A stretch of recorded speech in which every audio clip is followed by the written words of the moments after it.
Yes, and babalik po tayo dito sa Showbiz Unlimited. And of course, ayan na, napag-usapan na natin ang seryosong nangyari kay Jolo Revilla. Get well soon na. Sana makayanan ng pamilya Revilla yung mga pinagdadaanan nila ngayon, di ba? At sana po kung talagang suicide ang nangyari o yung ginawa ni Jolo, sana huwag niyo nang gawin sa susunod. Lahat naman ng problema kaya natin yan, lutasin, no? Ganun lang. Lahat naman, no? May problema hindi malutas kahit nanggalit pa kaya nakakalungkot. Tapos kami mga na-encounter time problems. Alam mo, the last suicide nga na parang medyo kahit hindi ko kaano-ano na-apektuhan talaga ako. Yung nangyari dun sa anak ni Cesar Montano, di ba? Yung babae. Na-suicide na because of his girlfriend, dahil nag-suicide. Talagang maraming... Sino ba? Yung anak ni Cesar Montano. Yung babae? Ay, lalaki rin. Yung anak niya sa ibang babae, no? So, anyways, huwag niyo pong kitin sa sariling buhay niyo. Ang Diyos lang po may bahalang kumuha kung oras na. Pero kami ni Mildred ay matagal pa. Siguro mga okay sa mga 75. Huwag muna ngayon, Lord, di ba? O alam niyo na, may hours pa po kami, magkikita-kita pa kami ng dapat aming kitain, no? Correct. Oo, correct. Anyway, balitang Bea naman tayo po, no? After po yan, konfirmahin ng mami ni Bea sa amin po, no? Nung nakatext namin na break na sila ni Jake Barga. Ay, break na daw ang anak niyang si Bea at saka si Jake Barga. Si Bea na rin mismo nag-confirm na totoo na hiwalay na. At ang sabi daw po ni Bea, ang dede na kanyang split up ay na-visto niya raw po na may ibang babae, si Jake, bukod sa kanya. At non-showbiz. Pero yun nga, no, nung nakausap naman namin si Jake Vargas, dininay niya. Siyempre, pag minsan po, meron kami sinusulat na confirm na deny, confirm na break na, pero pagka kinausap mo na, iniiba naman ng ano, di ba, nung kausap mo. Siyempre, right niya yun, kung gusto niyang amin o deny, di ba, ganun talaga yun, di ba? Di ba, Sir Ace, alam niyo na! O, ganun. So, yun nga, dininay po ni Jake, pero inamin naman ni Bea. Pero pa nung narinig ko, no, ang nabasa ko rin po, ang sabi yung babae pala yun, dati ng girlfriend ni Bea, kumbaga, ni Jake rather, childhood sweetheart, doon daw sa probinsya na tinatago niya na nabisa naman po ni Bea. Kumbaga, si Bea daw, for the sake of their love team lang, kaya tuloy-tuloy pakikipag niya dito, kunwari, relasyon. Pero siguro mahal niya rin naman kahit paano si Bea. Pero mahal niya rin yung childhood sweetheart siya, na sabi maghiwalay na muna sila, pinapalay na nalaman daw manager. Pero hindi naman ginawa ni Jake, na nabisa ka ni Bea, ang ending, iwalay na talaga. Kaya sila pa rin yung childhood. Siguro sila pa rin. Kasi sabi sa probinsya, di ba? Ang probinsya natin ni Tirhan, di ba, ni Jake sa Olonga po?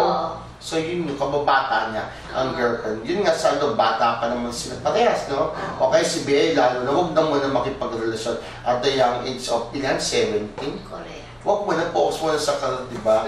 Love can wait, sabi nga. Love can wait. Si Jake na napakabata pa na. Hindi, 20 na yata.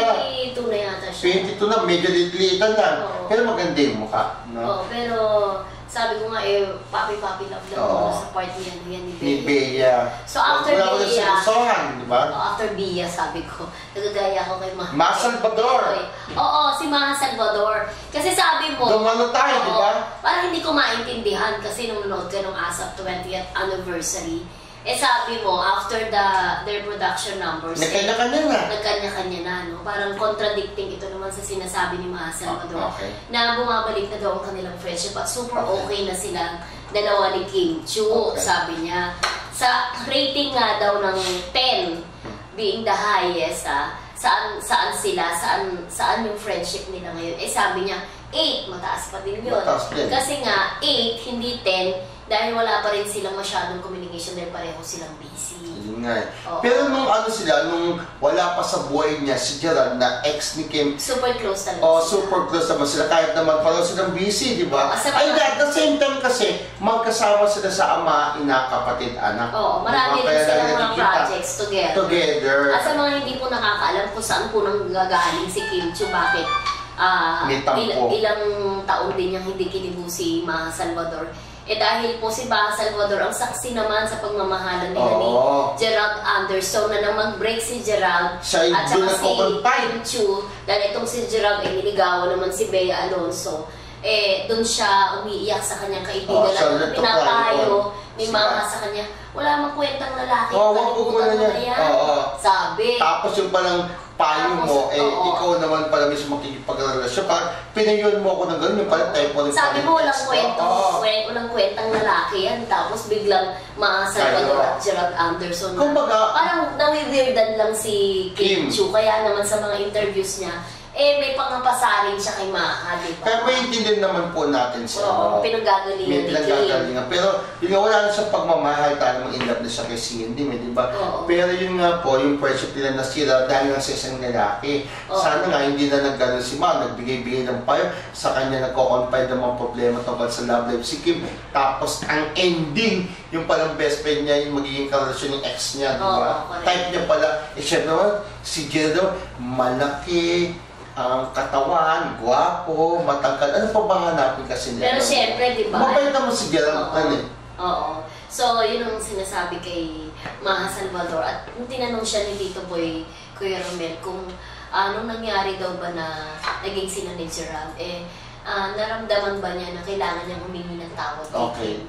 Dahil sa hindi ko napanood dyan yung part yung kahapon. Was there, sabi niyo gano'n, nung naging kayo ni Gerald, was there a time na talagang inisip mo, kailangan mong mag-apologize o humingi ng tawad? Ang mabilis naman yung sinagot, sabi niya, yes. So siya mismo, admittedly, na may nagawa siyang mali na parang inamin niya talaga na pinayuan niya dati si Kim, tapos ang ending naging sila ni Gerald. So at least, no? Pero so, kasi tapos sabi pa ni Tito Boy sa kanya, parang maraming nagalit sa kanya dahil parang pinili niya yung love over friendship. So ang sinasabi lang niya, nawalan siya ng pagkakataon mamili dahil nagulat na lamang daw siya na nandun na siya sa sitwasyon na yun. Yun ang sinasabi. Kaya ibig sabihin, friend, pinili pa rin niya yung puso. Yun ang sinasabi natin, mahirap kalaban ng puso. Kapag ka na-inlove ka, hindi mo kayang kontrolin. Kagaya ng kaibigan natin, meron tayong kaibigan, si Roy, di ba na-inlove? So yun, kahit na minsan binabaliwala siya ng karelasyon niya, still, ang pagmamali na din pa rin. Ang ending, sinasara niya na yung Facebook account niya, gano'n. Oo, para hindi na maano. Hindi na matrace. Tama, kung nasa na. Pero yun nga, di ba, nasira ang friendship dahil lang isa-isang nila. Sana nga lang, friend, yung relasyon nila yung magtagal at sila magkatuloy. Kasi parang feeling naman ni Kim, wala pa ng kwentang lalaki yan sa'yo.